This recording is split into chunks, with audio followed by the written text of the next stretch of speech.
Today on Conversations Aloud, we're discussing how the government and media manipulate information to control how you think and act. We're joined by Michael Dorfman, who is an investigative author. In his most recent book, The Information Warfare, he examines how and why information is being manipulated. Welcome to the show, Michael. Thank you very much, Hadi. Great to be here, and thanks for your invitation. No, great to have you. So, Michael, when did you begin to think information was being manipulated by the media and the government? Was there like a specific moment or story that opened your eyes? Well, I think it began with Vietnam, the war in Vietnam. I was an activist. Going back. Going back a little bit. I was an activist at that time, and at first, I thought that the government could do no wrong. I served 6 months. I was in the National Guard, and I thought that the government could do no wrong, and that's what I believed. So the war went on, and I had friends who were telling me, "Don't believe everything that they're telling you." And gradually, I started getting into a little research, reading a little bit of the underground newspapers, listening to some of the rock music that was talking against the war. And I just saw what was happening, and I got involved in it. And that was, I guess, the first step in saying that, this war is being promoted, and it wasn't a fair war. People shouldn't be dying, and we were being lied to. And that eventually came out. And because of the protests, which I participated in, it was an emotional protest against people dying. And that had an effect. And eventually, the end of the war was ended. So that was like the first thing. And then I started getting into other things. Like I got into the whole problem with cigarettes.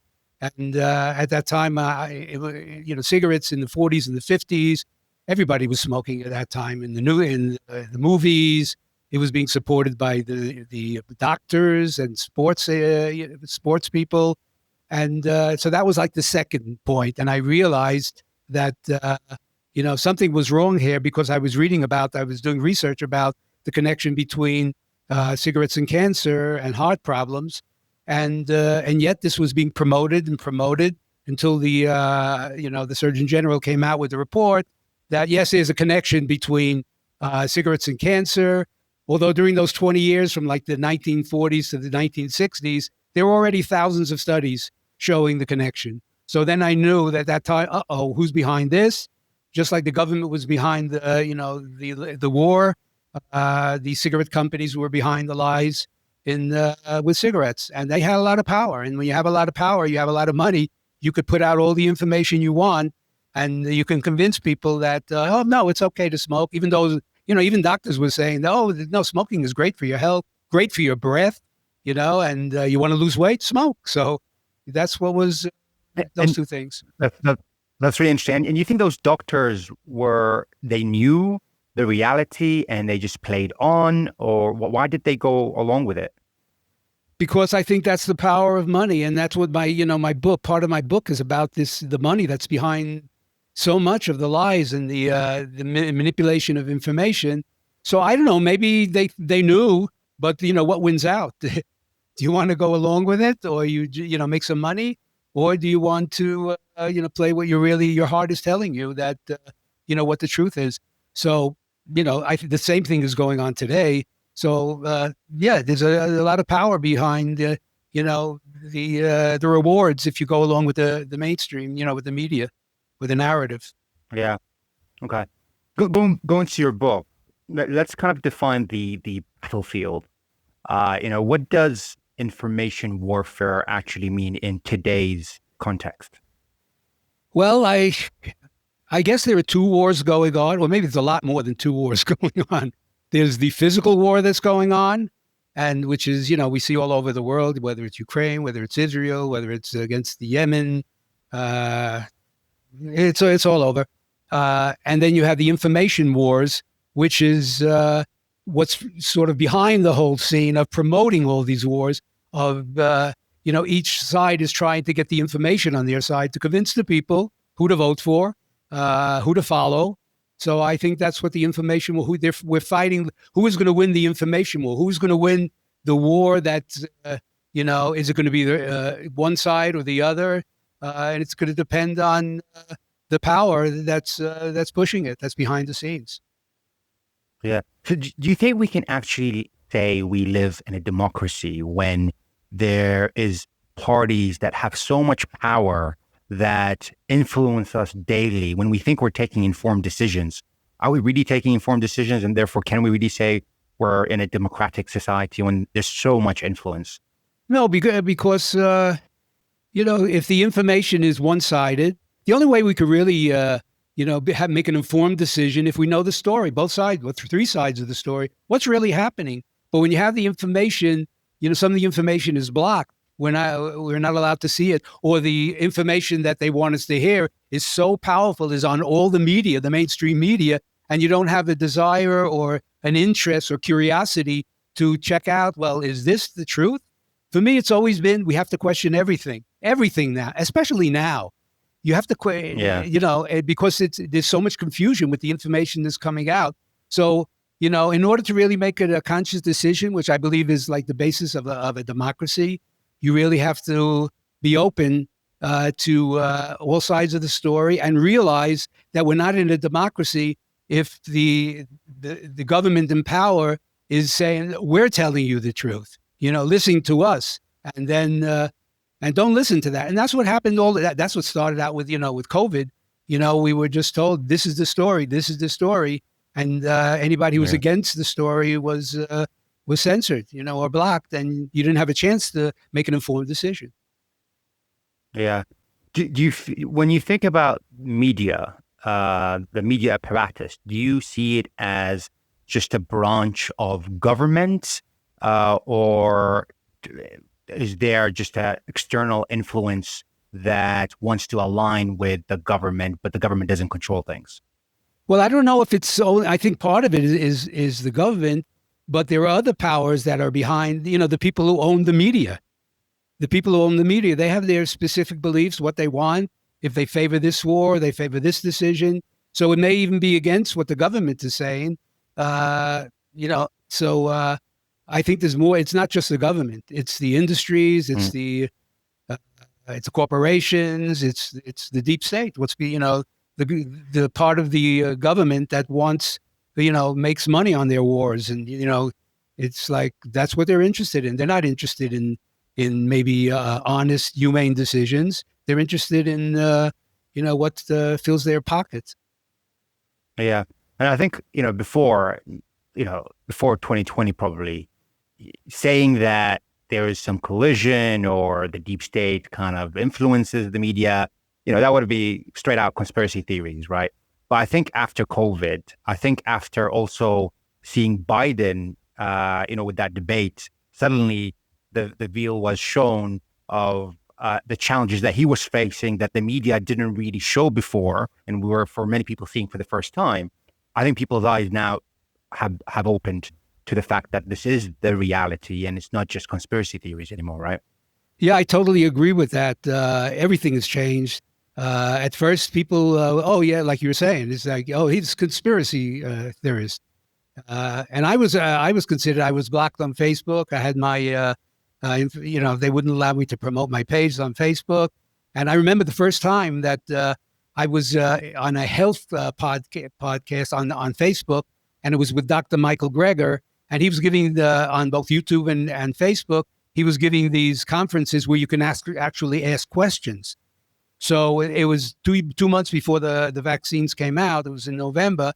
And I was listening to it, and he started talking about the vaccine. And my question was, which I asked him, was how do we know the vaccines will be safe? And immediately Facebook came in, and I had a pop-up. And it said that you were the only one who could see this question, that you are against community standards. And it was like the first time what is that all about? Who am I, that they didn't allow me to ask this question. And that was the beginning of it. And then, that got me into, because my book covers also the thing with the vaccines and the health. So that got me into going deeper into the research. And then it became more obvious to me. And I started listening. To the conspiracy theorists. Robert Kennedy was one of the top 12 in the conspiracy theorists. And now he's doing what he's doing.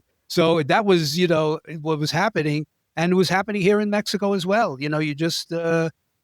Uh, you just you just couldn't listen to those things, and that's what I was listening to. And I was listening to these incredible doctors and experts in their field, and they were being really destroyed, politically and in their careers. It was tremendous. Yeah, it's really interesting how this is evolving. The problem, of course, on the other side is, where do we draw the line whereby we say, actually, we're going into the territory of we can't trust anything. So there is no expert, there is no doctor that we can listen to, because who's backing them? And suddenly you're in that environment where you're starting to make decisions that you feel are right, and it's, how do you kind of create that place for you to say, okay, this is where I draw the line, with not going too far? Well, I think, for me, I've always been involved in the research, and that's what, it's created this book. And it continues to this very day because things are constantly changing. I mean, even when I wrote this book, came out a year ago, it's like things are, things are changing. The situation in the world is changing constantly. So for me, I have come to the point where I trust certain people, certain podcasts more than anything, where I'm allowed to hear different sides of the stories. And I like for example, your podcast where you have different views, people coming on, different views. And that's what I like. So when I listen to, for example, I'm a follower of the Duran, Alex McCurris, who's actually British. No, he's not. He's Greek originally, but he lives in England. So, but he interviews different people. So I like to hear different people, and each person is giving their point of view. And another one is the judge, Napolitano, and he has different people at different hours, and they're asked the same question. So I really love that because it shows me that how crazy things are because there's so many different, opinions on what's going on. And, but it allows me to, sit back and just listen and just say, this sounds good. And sometimes it sounds great what this guy is saying or this woman is saying. And then I listen to somebody else. Well, that doesn't sound too bad either, because it's so confusing now. I mean, in my opinion, everything is so confusing now, what's going on, because we have the wars going on and we have Trump in the White House and unpredictable. And to this very day, they have their meetings. Trump spoke to Putin and Iran. They had the meetings, and even the media is coming out with the one side of the media says, "Oh, things are going. This is the way it is," and the other side is saying that's the way it is. And I'm enjoying it, just seeing it and watching this thing, because for me it's like, well, let's see how really things are going to play out, because we really don't know. I mean, in my opinion, how things are really going to play out at this point today. Yeah. I mean, there is so much uncertainty, and it's evolving at great speed. And I feel like the human psyche is unable to catch up to what's happening. We're always kind of behind. So it's kind of like an exciting time, but also a worrying time, because we can easily drift to something dangerous with how quickly things spread online. That's the thing with social media. Everything is, there's so much fuel to the fire being added.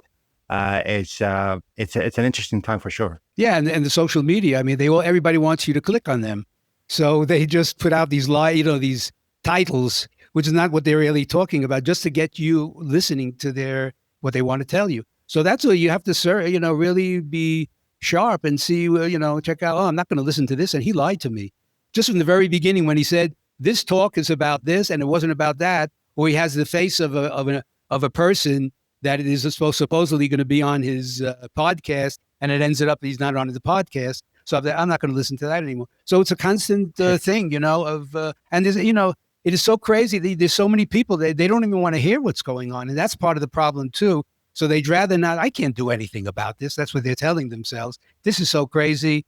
And they don't. They just leave the scene, and they don't want to listen to it. And my son is like that. One of my sons like that. He prefers, dealing with his problems and his situation, And a lot of people are like that. But, for me, I'm not like that. And, I just want to know what's going on because it's an exciting time.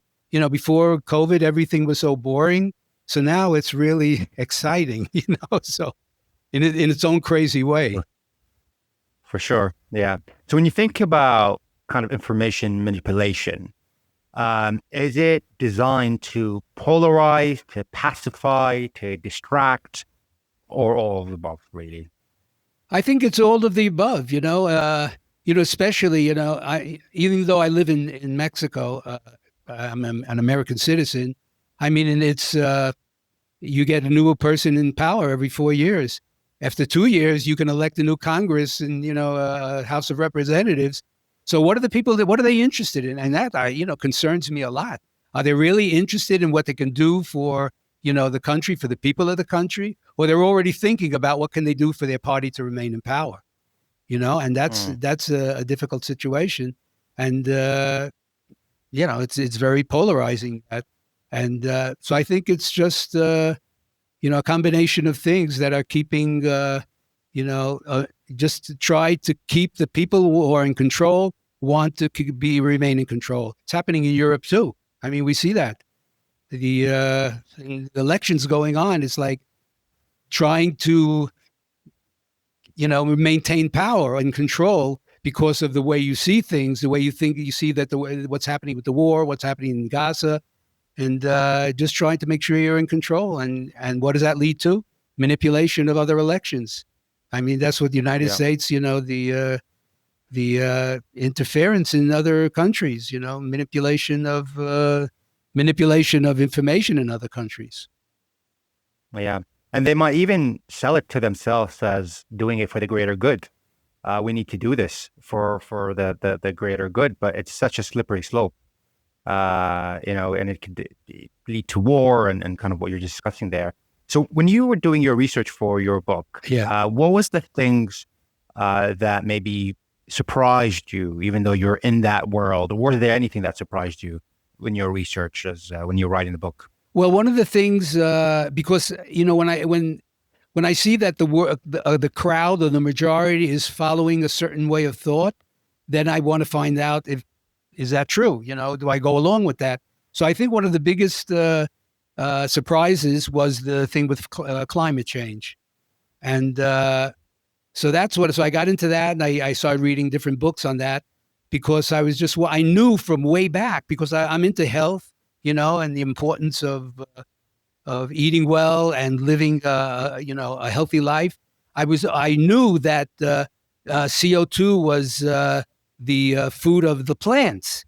That plants need CO2 to plants is oxygen to humans. So I was wondering, why do they want to keep, So then I started doing my research into that, and it's true. The time I found out that when plants, they take in the CO2 for photosynthesis, that's what they breathe, and they give us the oxygen. So if we get rid of the CO2 or we bring it down, is there going to be a problem or not going to be a problem? So that was what got me into it. And then, the whole thing, they want to bring it down to zero, the carbon, down to zero, the CO2. And it's like, and that's what they're pushing. That's what they're pushing, just like they pushed, the things during COVID, and they're pushing the thing towards war. So, that's what surprised me. So I don't know much about the whole CO2 thing, other than I've seen all the documentaries that say we should reduce CO2. But when it comes to, you say, pushing, who do you envisage pushing this and why? Is it kind of to introduce these business ideas that are environmental to make it profitable or attractive, or what is it? That's a great question. I think part of it is the green movement, with the windmills, the wind energy and solar energy. I think that's what they're pushing towards. That's what they want everybody to own, a hybrid car. Here in Mexico, the same thing. So they're pushing that. And I think also they're, I don't know if it's also controlling the land and not wanting people to, farm their own products and depend upon the industry and the farms, the corporate farms. So I don't know, I'm not sure exactly where it is, but I know part of it is this movement for the green movement. and against the fossil fuels. And fossil fuels is what's, for how long it's been, energizing the whole world. There are parts of this world that can't possibly do fossil fuels. It's this Africa, for example. They're completely dependent on fossil fuels. They don't have the money. They're poor countries. So they're pushing this, to remove, zero dependence on fossil fuels. Same thing was happening in Mexico. But the former president, AMLO in Mexico said, no, we're going to continue with this because without it, we're going to die. And that's what's going to happen to countries that don't, if they give up their fossil fuels, they can't do that. So then you have the other side of the world, which is, China and Russia, even though they're moving towards, clean energy, they're still not removing the fossil fuels, and they're helping actually the African countries with, that want to continue with fossil fuels because they need it for their civilizations to survive. Yeah.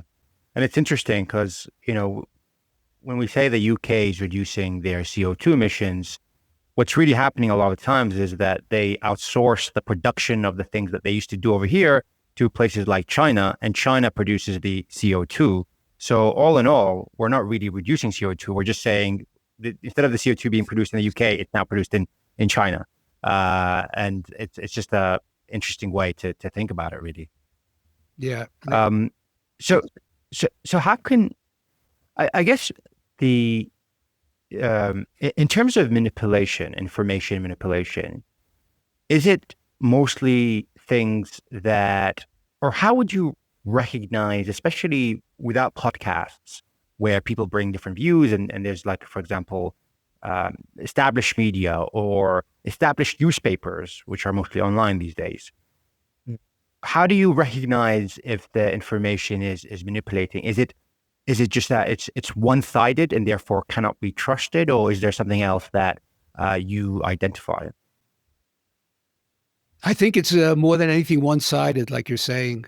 And you just, I don't know, I guess certain things don't make sense to me when, for example, this defense of Israel, with the what they're doing in Gaza, whether you call it genocide or not.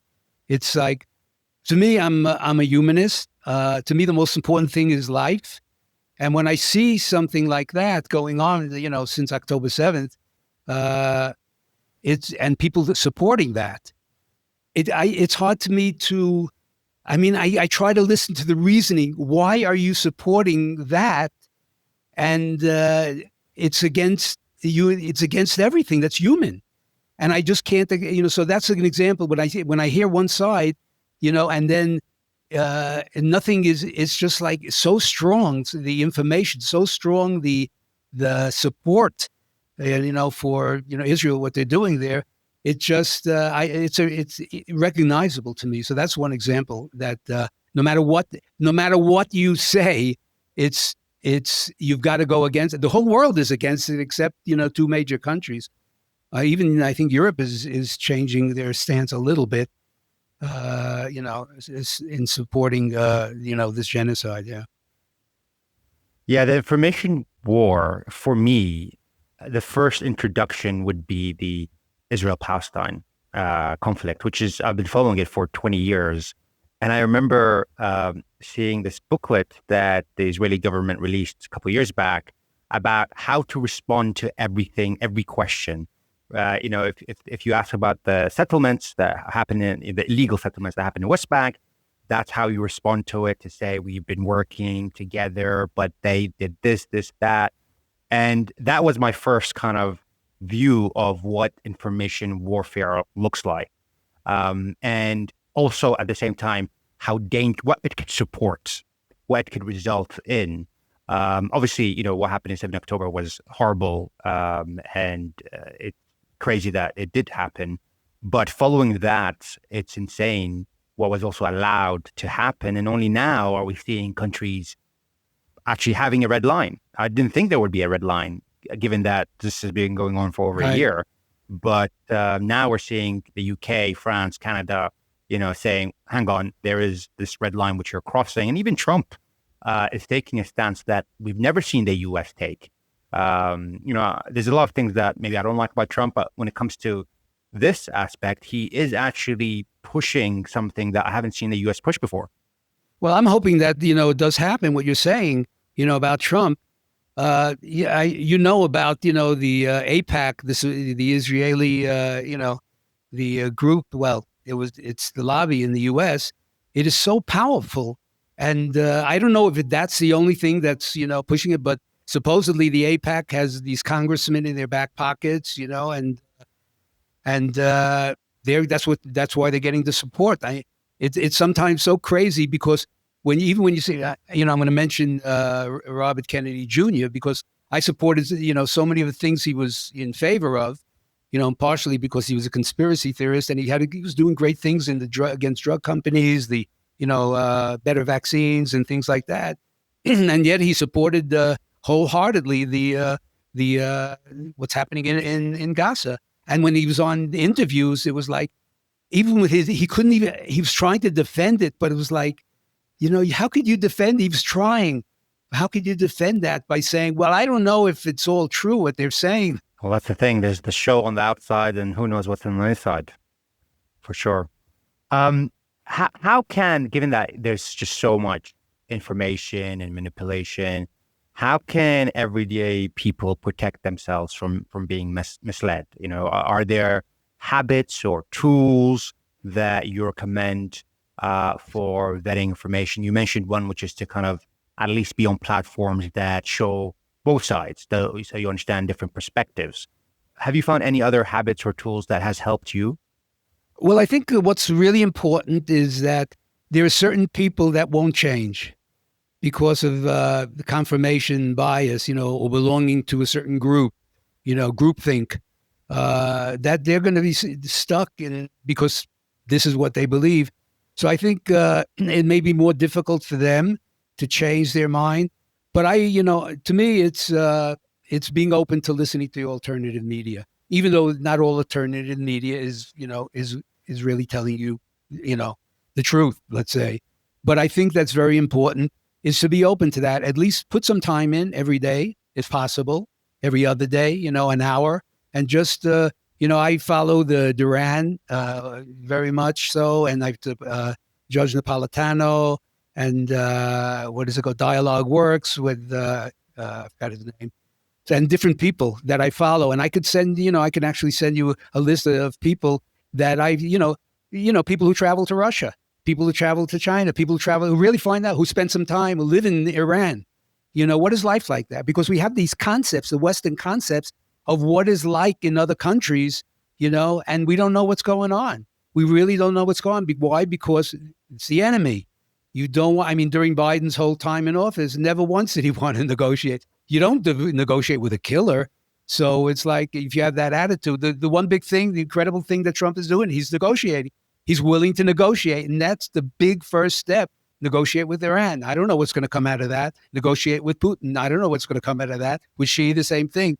But really be open to that, maybe it's not true that everybody else wants to destroy the West, that it's not true what they're saying, that, if Putin goes into, once he's in Ukraine, then he's going to go into other countries. And, maybe that's not true, but maybe you have to listen to what they're saying, and that's what we have to be curious about. That's what we really have to be open about, to listen to the other side. If you don't listen, this is negotiations. How do you negotiate if you don't listen to the other side of the story? It's impossible. You're just coming in. It's like, it's this way. No, it's not. You're not going to get your way, and you're not going to get your way. You're going to get what you negotiate. So, but you have to listen. You have to listen. And that's maybe with the big,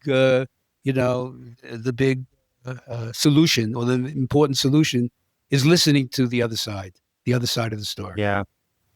Yeah, 100%. And do you feel that sometimes they use anger for you to not listen? Because when you become angry, you kind of close your eyes to any other perspective. You're very kind of focused on something which is being fed to you, which makes you unable to, I feel, listen to another perspective. Oh, yeah, for sure. That's the whole thing. When you get angry, you get your the hormones working, the adrenaline and the cortisol, is power. And what happens with that? It's the energy is not sent to your brain anymore. The energy is sent. The body is focusing on anger. So when you're angry, you lose your sense of reason. You lose your sense of conscious thinking. You're in a form of anger, and when as long as you're angry, you're not going to listen to the other side at all. You're just going to be, this is the way it is, and you can't think straight anymore. That's the way I see it. Yeah, I agreed. Do you think most people want the truth, or do they prefer the comfort of a controlled narrative? I think they like, most people, I think, like to be comfortable. They want to feel good. It's so interesting because I live here in San Miguel, and I'm part of this community. We play, I don't know if you know what pickleball is. No, it's The not. sport, pickleball is a sport. It's the fastest growing sport in the United States. It's like the cross between tennis and ping pong. It's so popular now that it's going to be part of the 2028 Olympics, the pickleball. So Okay. anyway, so let's just think of a paddleball or whatever. So I play pickleball, and we have this community of 100 people, and I never talk about politics at all because I don't know where they're at. And I think it's an individual thing, and nobody talks about anything like politics at all. And we're just enjoying ourselves. We treat each other as human beings. So I go along with that because I don't want to because there was one incident where I got involved, and I said, no, I don't want to do that anymore, because it's really interesting when I don't know if it's going off the topic, when you're not dealing, you're not arguing about politics, and you're just dealing with another person as a human being, everything's great. You could really feel love, feel, good with another person. So it's always the question, should I talk about politics or just, he's my friend. It's risky. He's Risky my behavior. friend now. Maybe he won't be my friend in 10 minutes. I don't know. Yeah. Yeah, it's the normal feeling we should be having is a feeling of connection to the other human that you are speaking to, being with. But once you go into politics, suddenly it's me versus them. The kind of psyche just kind of jumps in without you even sometimes realizing. You just fall into it, and then half an hour later, you could be shouting at each other, and you haven't woken up from this kind of lucid dream that sometimes takes over. But it's really good to know that, that's because we think a certain way, and okay, that's our idea, but the person isn't only that. So sometimes what happens is that I hate this guy because he doesn't, well, maybe if you didn't talk about that and you just dealt with him as a person, you may even like that guy, or that woman. Yeah, yeah. I think sometimes we attach our identity to those ideas too much. And so even when they attack the idea, we feel like they're attacking us. And that's the issue. What's one belief that you have held for years that you maybe recently saw was based on manipulation? Well, one thing is as far as, but diet and my, what I believe as far as health is concerned, that I used to be a big meat eater and, following a certain lifestyle. And then I just, at one point in time, I made a change. And now I've been eating mostly plant foods for the last 17 years. Well, actually, I eat all plant foods, but for the last 17 years. And I, that's one of the big changes in my life. And now I'm writing my third book, actually, which is going to be on longevity, because I'm 83 years old and I'm really living a very healthful life and, fulfilling life for myself. And I'm trying, I became a coach as well on health and nutrition. And so this was one change that I went through, and now I'm experiencing a different thing. And I want to, sometimes I go on podcasts and I talk about health and longevity and how longevity can be a wonderful part of life when you get older. And not, because the general consensus is that, when you get old, you're a has-been or you're over the hill or there's nothing else. Okay, just wait around and die or whatever, or you're going to get, a chronic disease. So maybe that's one of the things about the chronic disease, that people think that the chronic disease, a lot of people think, well, maybe most people think that a chronic disease is just a part of aging. You'll get something. And for me, it's like, it's not that way at all. And that people, and that I understood that. And now that's what I'm trying to promote with other people and see if I can help them with that. And I think it's just safe to say that you are proof of that, because if few people didn't listen, he said 83 is his age, which I would not have been able to guess that. So that's amazing. Yeah. That's awesome. I'm the oldest pickleball player in San Miguel de Allende by far. That's awesome. And I play against 30 and 40 years old, and I play against them. Wow. And when I lose, I get pissed off. And it's like, but you're 83 and they're 45. What do you expect? But I don't look at them at their age. I'm looking at them. They beat me, Yeah. Yeah. You're not thinking you're 83. Yeah, exactly. Which makes right. a difference. Lastly, where can people find your book? And I guess what would they get from reading your book? Well, my book is on Amazon. It's also, you can get it on my website, which is michaeljdorfman.com. And also I publish, I'm on Substack, and I publish an article every week. I try to make sure either be 7 to 10 days on Substack. And you can subscribe to that. I have a Facebook page, and I'm on Twitter also. So I'm in different things. I think what you can I think one of the things, maybe a last thing I want to mention about my book is that I think there are two forces right now very important that's happening in the world. One is the force of the unipolar world, which is represented by United States as the hegemon, it's been the number one power since the end of World War II mostly, and the West in general, and the other side, which is the multipolar world, which I really write about a lot in the other countries of the world. There are, whether it's China, whether it's Russia, whether it's Iran, whether it's India. These are rising countries in the world that are now sort of rising against the West, because the West has always been the determining power of the world for so many centuries actually. So now the rising of the multipolar world is happening, and I think that the way that the positive result of the future of the world will happen when there is true negotiations. Well, when each side realizes that we have to get along on this planet, and we have to find a way to go along on this planet, because there's always the threat of a thermonuclear war. Now that 9 countries have thermonuclear power, and we have to do that. There is no other way out.